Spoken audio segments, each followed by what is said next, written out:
me liigume hetkel ja mida me teeme? Me lähme tänavatele, et küsida, kas inimesed on piiblit lugenud ja kas neil on mõni tegelane, keda nad teavad piiblist ja kas nad usuvad, et piiblilood on päris. Ja kuidas tunne hetkel on? No ikka ebamugav. Viimane kord meil 15 inimest ütles ei järjest. Nii et ei tea, kuidas seekord läheb.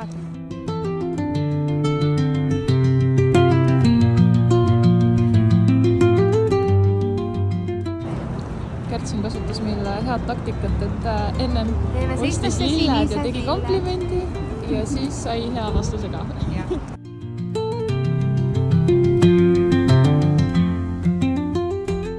Kuidas kommenteerid, kuidas läks? Täna läks suurepäraselt.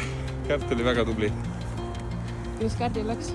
Mulle tõesti läks suurepäraselt, sellepärast et eisid oli vist, neid, kes ei tahtnud rääkida, oli vist ainult 2 tükki ja kõik ütlesid midagi ja mõni ütles midagi eriti sisukat.